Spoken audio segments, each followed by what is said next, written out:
मैं चंद्रशेखर आजाद आपको वचन देके कहता हूं, अपने बहुजन समाज के सामने जातिवार जनगणना कराइए, उसके आंकड़े सार्वजनिक कराइए।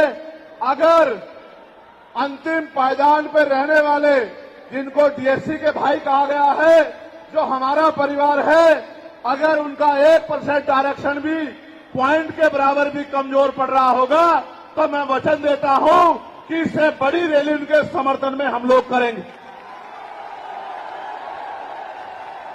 मैं फिर आपसे कह रहा हूं, आप याद करो, जब से इस देश में आरक्षण व्यवस्था लागू हुई है, इस आरक्षण को खत्म करने के लिए चाहे वो कांग्रेस पार्टी रही हो या भारतीय जनता पार्टी रही हो या और कोई मनुवादी दल रहा हो, इन्होंने एड़ी चोटी के जोर लगाए।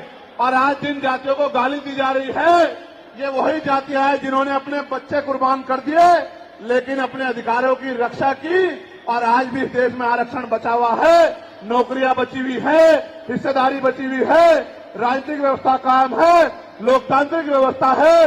तो धन्यवाद करना चाहिए उन जातियों का जिन्होंने अपने प्राणों का बलिदान दे दिया, लाठी डंडे खाए, गोलियां खाई, लेकिन अपने अधिकारों को छीनने नहीं दिया।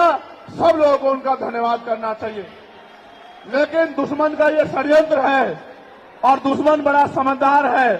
दुश्मन जानता है कि 2 अप्रैल 2018 के बाद में ये दलित समाज एकजुट हो गया था। जब दलित समाज एकजुट हुआ तो वो ये सोचने लगे कि इनकी एकता को कैसे तोड़ा जाए।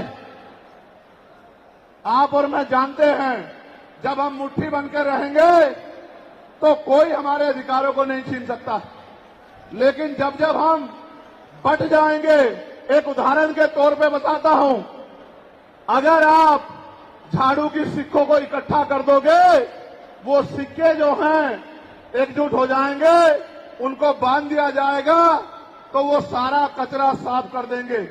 लेकिन अगर वो जो सिक्के होते हैं, अगर आपने उनको अलग अलग कर दिया तो वो कचरा साफ नहीं कर पाएंगे, वो खुद कचरा बन जाएंगे, उनकी कोई हैसियत नहीं बनेगी।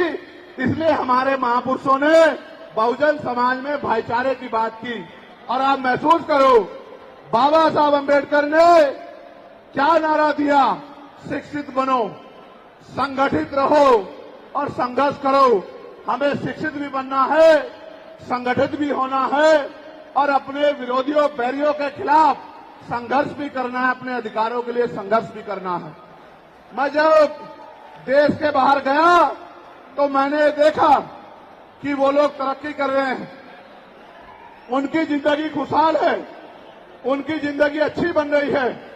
लेकिन उनकी जिंदगी तो अच्छी बन रही है, लेकिन 75 साल की आजादी के बाद आज भी भारत में 80% लोग ऐसे हैं जो रोटी कपड़ा मकान से वंचित है, जिनको इज्जत की जिंदगी नहीं मिल रही।